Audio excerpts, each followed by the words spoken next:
është pak natyrën tonë që fajin t'ja gjujmë dikuj tjetër apo t'ja gjujmë femrës për shkak problemeve të infertilitetit. Jo, problemet kanë edhe mashkujt, do të thotë i ndajmë 50-50. Do të thotë 50% janë problemet e moshkut, 50% e femrat. Doktora, kemi ndaj moshë e cila dominon të pacientët që kanë ardhur për procedurat IVF-it, edhe më na shpjegu që për shembull ka raste ku ju bëni ndërhyrje të tjera dhe nuk ka nevojë me shku drejt për drejt në IVF, po që mënet një bë zgjidhje çifteve. Po, patjetër problematika të shpjegojmë pak, të elaborojmë çka është infertiliteti ose steriliteti. Steriliteti mund të jetë mashkullor edhe femëror. Do të thotë të dy gjinit i kanë problemet e veta. Nuk mund të themi se çdo është pak natyrën tonë që fajin t'ja gjujmë dikuj tjetër apo t'ja gjujmë femrës për shkak problemeve të infertilitetit. Jo, problemet kanë edhe mashkujt, do të thotë i ndajmë 50-50. Do të thotë 50% janë problemet e moshkut, 50% e femrat.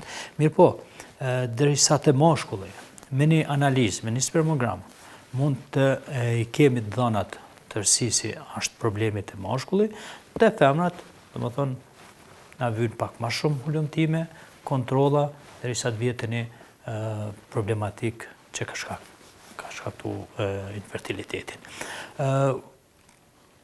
Pensojmë tash problemet e femrat, se për mashkull merret me spermogram edhe me problematikat mashkullore merret urologu, ndërsa për problematikat e infertilitetit merret ginekologët e femrat. Te femrat janë dy shkaktarë, do të thonë janë shkaktarë organik edhe funksional. Organik janë ku ka ndonjë mas tumoroze, ndonjë miom, ndonjë cist, ndonjë mbyllje kanaleve, do të thotë që kërkohet intervenim kirurgjik. Ndërsa problematikat funksionale janë ato që kanë të bëjnë me hormone. Do të thotë kanë çrregullime hormonale, pavarësisht cilës natyrës ose cilës gjandër, do të hulumtohet, çrregullimet ku shkojnë me çrregullimet menstruacionit, çrregullimet e ovulacioneve, gjitha këto do të trajtohen, të përmirësohen sa është e mundshme. Pastaj nëse nuk ka zgjidhje me këto, nëse eliminohet ndonjë problem prej këtyre që thash, atëherë vjen deri në shtazëri ndoshta pa procedurat e IVF-it.